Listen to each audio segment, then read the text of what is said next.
आहार निद्रा मैथुन भितरे काल पुरुषर बास अच्छा आहार निद्रा निद्रा मिथुन भितर अछि पुनिया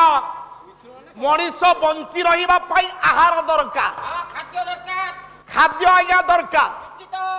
बिना खाद्य रे मनीष बंची परिबो की मनीष मातृगर्भरु भूमिस्थ होबा पूर्वरु भगवान ता पई खाद्य थोइची सेति पई उड़िया भागवत कुहे कले अन्न ब्रह्म को आग थोई अन्न ब्रह्म को आग थोई आया पिंड अर्जिला पछे बिही अन्न बिहुने हंस हानि ए जोग साधिबु कहा घेनी शरीर बंची रहिबा पई निहाती पखाया अन्न ब्रह्म दरकार अन्न दरकार तेबे भीम भई कहिले ए आहार भितरे आज्ञा काल पुरुष लुचिकिरी अछि काल पुरुष कोन लुचिकिरी अछि कुनिया अधिका खाइले मेद बहुल जनित रोग होला कम खाद्य खाइले खाद्य अभाव जनित रोग होला तू रोगर शिकार हेलु काल पुरुष हाथ धरा पड़िलु तेणु ए शरीर जेतिकी परिमाण रे खाद्य लोड़ा करे आवश्यक करे सेतिकी परिमाण रे खाद्य खाइबा कथा निद्रा दिन रे सोइबनी ना राति रे चेइबनी आज्ञा मनीष शरीर को रोग आस आया मैथुन द्वारा बद्ध ए शरीर बद्ध को रोग आसे अच्छा खाद्य खाइले रोग हबो पेट बळदा हेजिबो मनुष्य मरिबो अच्छा दुर्बल हेइ गले मनुष्य मरिबो बुझिली आ मैथुन जो कइले सेत एइटा को अथर फल खाइले मनुष्य मरिबो दुनिया ग्रीक रो दार्शनिक सॉक्रेटिस जोड़े शिष्य सार प्रश्न कले कले गुरुदेव मनीष जीवन रे केते थर स्त्री सहवास करिबा कथा ओ सॉक्रेटिस नि पचाचंदी शिष्य जेते बडे सॉक्रेटिस को ए प्रश्न करा जाए सॉक्रेटिस कहिले बाबू रे जीवन रे थरे टीए स्त्री सहवास करिबा कथा तबे काई दे गुरु हेतो बाबाजी खाली चिता तैदन मारी की बुलुतो शिष्य जन को कहिला गुरुदेव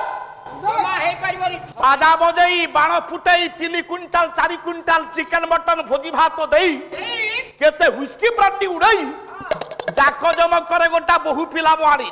आ बरजाती कम रुसिले आया थरे टीए स्त्री सहवास कले मन शांति होबो ना ना तब दी थर हो बोले नाही नाही नाही नाही दी थर भी होबन शिव पार्वती कथोपकथन पार्वती पचारू तंते शिव कहउछन पार्वती शिव कहउछन कौन कहले शिव बोले 12 मास रे 12 थर अरे तहिरु किछि उड़ा कहर आई वर्ष को हेला 12 मास मास करे थरे हिसाब रे 12 मासरे 12 थर स्त्री सहवास करंतु जदि पारुच सेतिरु कमेई देले आहुरी फल शिष्य जनक कहला आज्ञा जदि अधिका हला कोन हला ना आय कलु 24 व्यय कलु 24 पंचा कि 24 सता डबा खाली शिष्य कहले सर आपण को कथा मु बुझी पारुनी ना केमिति डबा खाली हो एइटी सॉक्रेटिस बुझाई देले वेदर गोटा श्लोक पुओ रसाद्रक्तम ततो मांसम मांसन मेदः प्रजायते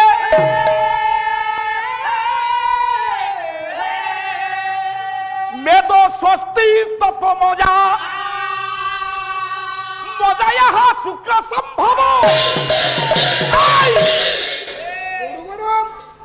कुनिया सान भाई मोर श्रद्धेय सान भाई रवींद्र दास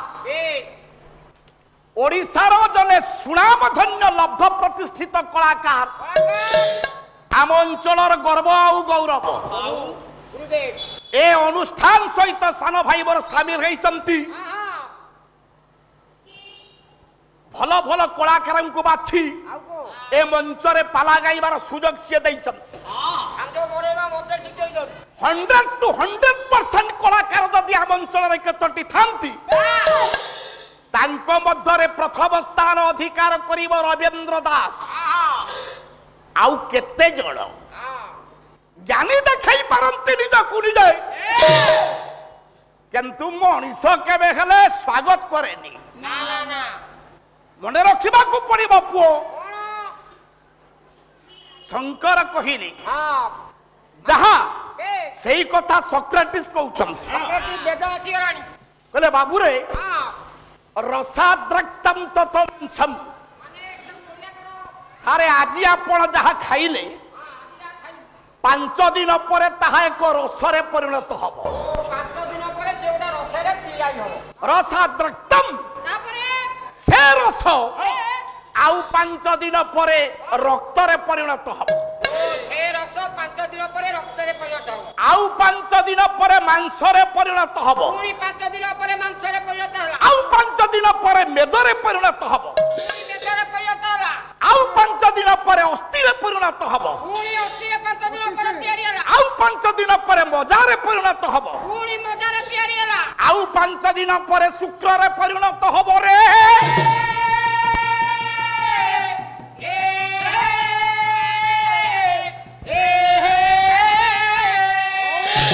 गोरे गोटिए मनीष जदि खांटी 40 किलोग्राम खाद्य खाए 40 किलोग्राम सेथिरु सार गोटिए केजी रक्त हुए गोटे केजी जमा से रक्तरु 24 ग्राम बीर्ज तैयारी हुए गोटे केजी मात्र खरा स्त्री सहवास कले हां 18 ग्राम रु ऊर्ध्व बीर्ज सारे क्षरण हुए ता माने आय कले केते व्यय कले केते आपण माने निज को निज हिसाब करंतु हुसियारी हो जा 18 12 हिसाब कर तेणु आहार निद्रा मैथुन भितर काल पुरुषर वास एतिन को जदि जिणी पारु मन केबे हे लोही बुनास जातस्य ही ध्रुव मृत्यु जन्म घेइछ मान मृत्यु सुनिश्चित किंतु ता पूर्वरु ठीक सही अवतारी पुरुष